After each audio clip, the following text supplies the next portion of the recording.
Welcome back to the Bible in a year. This is an amazing way to connect with God and hear from Him through His Word. Today is Genesis chapters 13, 14, and 15. I hope you are blessed by this daily series. Come back each day and be blessed. So Abram went up from Egypt to the Negev with his wife and everything he had, and Lot went with him. Abram had become very wealthy in livestock and in silver and gold. From the Negev, he went from place to place until he came to Bethel, to the place between Bethel and Ai, where his tent had been earlier, and where he had first built an altar. There Abram called on the name of the Lord. Now Lot, who was moving about with Abram, also had flocks and herds and tents. But the land could not support them while they stayed together, for their possessions were so great that they were not able to stay together.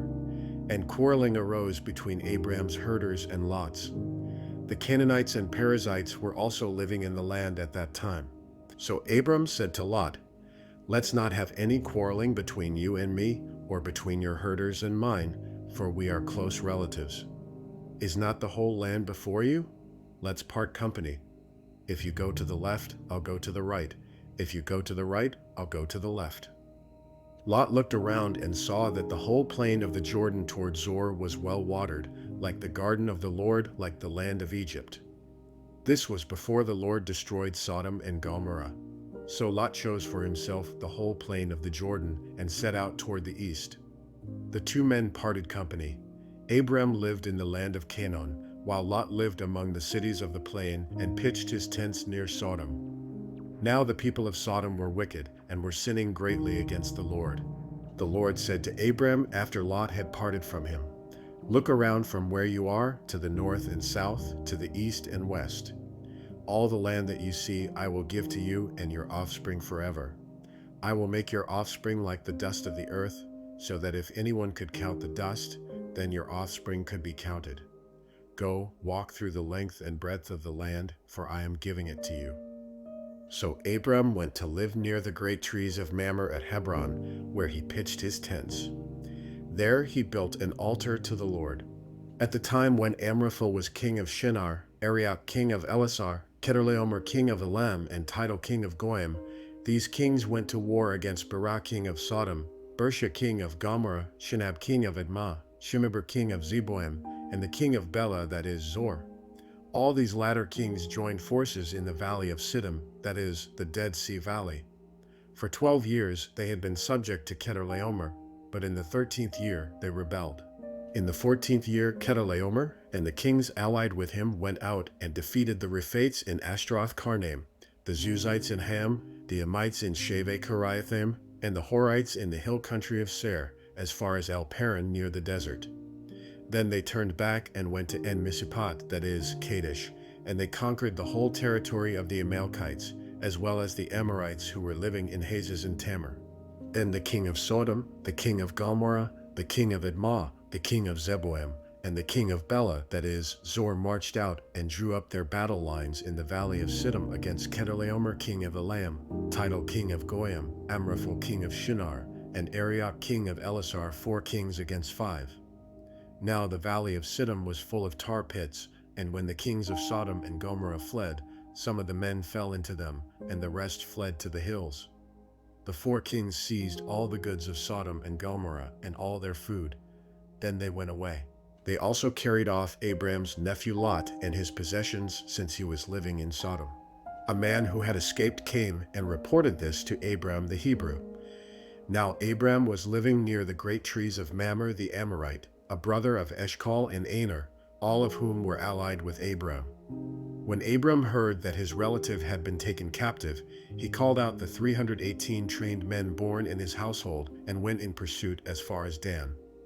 During the night, Abram divided his men to attack them, and he routed them, pursuing them as far as Hobah, north of Damascus.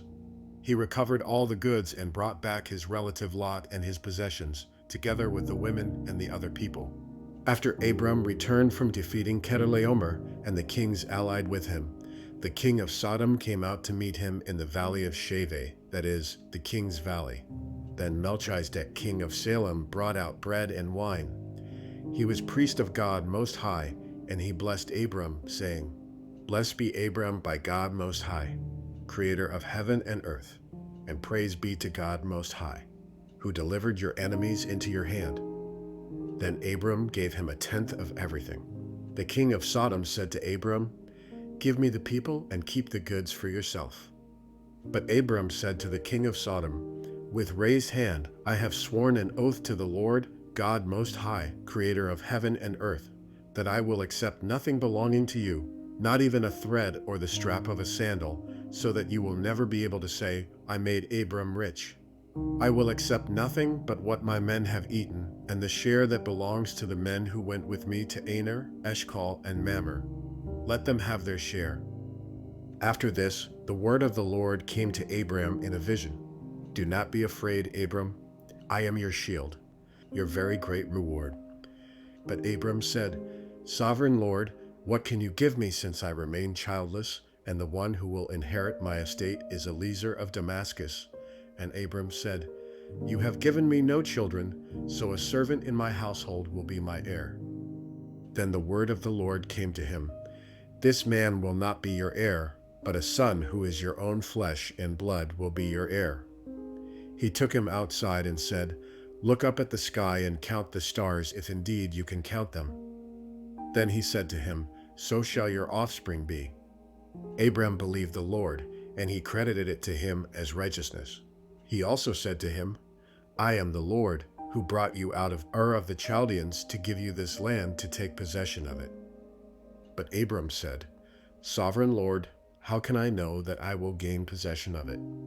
So the Lord said to him, "Bring me a heifer, a goat, and a ram, each 3 years old, along with a dove and a young pigeon." Abram brought all these to him, cut them in two, and arranged the halves opposite each other. The birds, however, he did not cut in half. Then birds of prey came down on the carcasses, but Abram drove them away. As the sun was setting, Abram fell into a deep sleep, and a thick and dreadful darkness came over him. Then the Lord said to him, "Know for certain that for 400 years your descendants will be strangers in a country not their own, and that they will be enslaved and mistreated there. But I will punish the nation they serve as slaves, and afterward they will come out with great possessions. You, however, will go to your ancestors in peace and be buried at a good old age.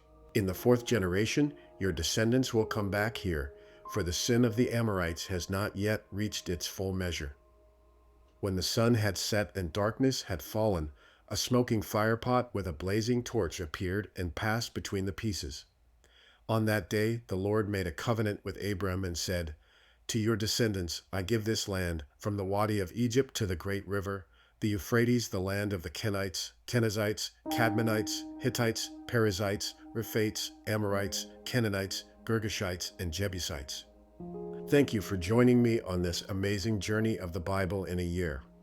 I am blessed and so thankful to read along with you. If this video was a blessing to you, then consider subscribing to this channel. See you tomorrow. God bless.